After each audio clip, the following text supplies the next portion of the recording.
Nancy Pelosi ने वहां पर क्या कुछ कहा है जब दोनों आपस में मीडिया से बात कर रहे थे, तो पहले वो सुनवाते हैं आपको।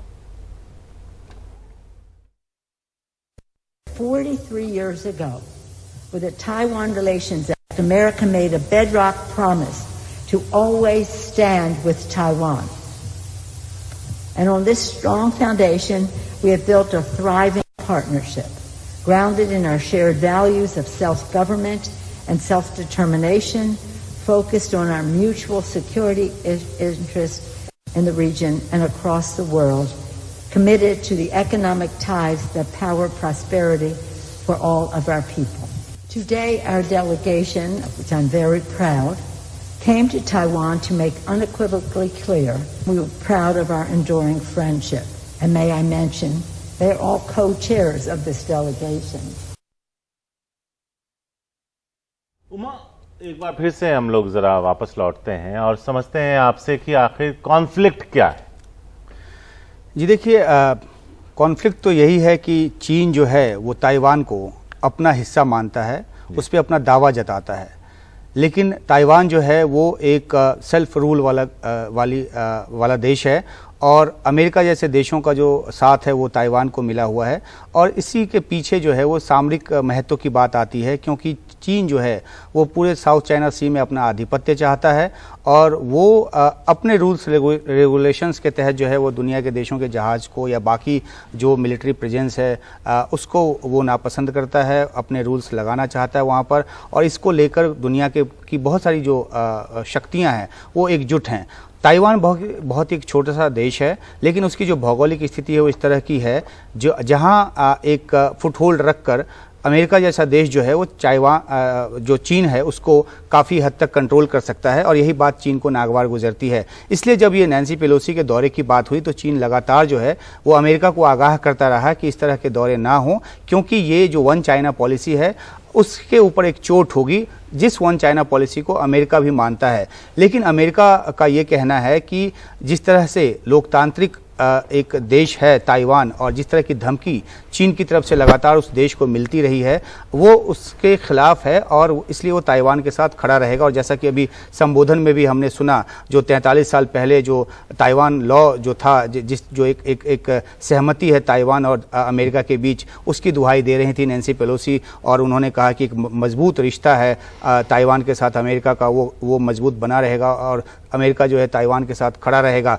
राष्ट्रपति जो वहाँ की हैं, राष्ट्रपति वेन महिला राष्ट्रपति हैं, और उनकी भी तारीफ की नैन्सी पेलोसी ने अपने संबोधन में, और ताइवान के लोगों के रिजॉल्व की जो तारीफ है वो भी उन्होंने की। तो पूरी कोशिश अमेरिका की तरफ से इस बात को जताने की है कि चीन जो है चाहे वो जिस भी तरह की आपत्ति जताए, ताइवान और अमेरिका साथ खड़े रहेंगे और अमेरिका अपनी इच्छा से इस तरह का दौरा जो है वहाँ पे करता रहेगा। हालांकि 25 साल बाद ये दौरा हुआ है और अमेरिका की तरफ से लगातार ये कहा गया है कि इससे उसकी इस क्षेत्र में जो नीति है, यानी कि वन चाइना पॉलिसी जो मानता है, उसमें कोई बदलाव नहीं आया है। लेकिन चीन जो है अमेरिका की ये सफाई लेने को तैयार नहीं है और एक कोऑर्डिनेटेड जो मिलिट्री जो ऑपरेशंस है उसकी बात चीन की तरफ से की गई है। ताइवान के चारों तरफ जो है वो चीन ने अपनी जो सामरिक स्थिति है वो मजबूत की हुई है। नज़र इस बात को लेकर है कि किस तरह से ताइवान पर अगर कोई भी एक हमला करता है चीन, तो वो किस तरह से करता है और उसका जो रिटेलिएशन है वो अमेरिका की तरफ से किस तरह से होता है। तो स्थिति काफ़ी तनावपूर्ण है। अब देखना है कि आगे अनफोल्ड किस तरह से ये होता है। उमा, चीन इतना ताकतवर देश है, सालों से दशकों से वो अपना हक ताइवान पे जताता रहा है। अब तक उसके वहां पहुंचकर उसे अपने में मिला लेने या फिर उस पर कब्जा कर लेने से उसे किसने रोका था, और उस तक अपने उस इच्छा को पूरा ना कर पाने की उसकी क्या वजह है? देखिए, सबसे बड़ी वजह तो यही है कि अमेरिका जैसा ताकतवर देश जो है वो आज से नहीं 79 या उससे पहले से भी आप कहें 79 में तो ये समझौता हुआ खड़ा है। और दूसरी बात यह है कि चीन की सामरिक ताकत जो है पिछले 2-3 या 4 दशकों में 3 दशकों में आप कहेंगे कि बहुत ज़्यादा बढ़ी है, लेकिन शुरुआत में चीन उस तरह से अप्रोच नहीं कर सकता था। और दूसरी बात यह है कि अगर अब वो अप्रोच करता भी है तो डिटरेंट के तौर पे अमेरिका जैसा देश है जो कभी नहीं चाहेगा कि वहाँ ताइवान जो है वो पूरी तरह से कब्जे में जाए चीन के, और क्योंकि उससे जो इस पूरे इलाके में जो शक्ति संतुलन है वो चीन के पक्ष में झुक जाएगा। तो डिटरेंट के तौर पे अमेरिका जैसा देश है और वो इस बात को लेकर रोकता रहा, और पूरी लड़ाई भी इस बात को लेकर ही है। देखिए तिब्बत की जो बात है, तिब्बत भी वन चाइना पॉलिसी के तहत तमाम देशों ने उसको चीन का हिस्सा एक तरह से स्वीकार लिया, लेकिन जब भी अगर दलाई लामा की बात होती है, उनके अमेरिका दौरे जाने की बात होती है, या भारत में भी कोई डिग्निटरी उनसे मिलने जाता है, उनसे मुलाकात की बात होती है, तो चीन की तरफ से आपत्ति उस पर आती है। तो चीन जो है वो अपनी इन सब बातों को अपनी अखंडता और संप्रभुता से जोड़कर देखता है, और वो नहीं चाहता कि किसी भी बाहरी देश का दखल उसके उस क्षेत्र में हो जिसको वो अपना कहता रहा है। तो सामरिक तौर पे शायद ताइवान को उस तरह से हथियाना चीन के लिए अभी मुमकिन नहीं है, और अमेरिका लगातार कहता रहा है कि अगर शांतिपूर्ण तरीके से या किसी ताकत के तरीके से, शांतिपूर्ण तरीके के अलावा ताकत के तरीके से अगर ताइवान को कब्जा करने की कोशिश चीन करेगा तो नतीजे जो हैं वो गंभीर होंगे। तो एक तरह से दोनों ही तरफ से पोजीशनिंग इस बात को लेकर है, लेकिन दोनों ही देश जो हैं कहीं ना कहीं रेस्ट्रेन भी बरतते रहे। लेकिन ये जो दौरा है उसने इस तनाव को एक नया पर्सपेक्टिव दे दिया है, एक नया आयाम दे दिया है।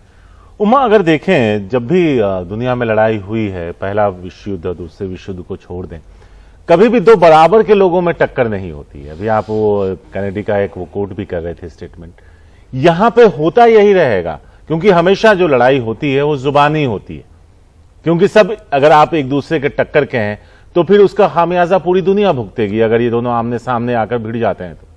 जी देखिए, ऐसा नहीं कह सकते कि जो टक्कर है सिर्फ ज़बानी होती है, क्योंकि जो ज़बानी टक्कर है वो देखते देखते यूक्रेन और रूस में एक फुल फ्लेज्ड वॉर में बदल गया, और किस तरीके से रूस की सेना जो है वो कीव की राजधानी यूक्रेन की राजधानी कीव तक पहुंच गया।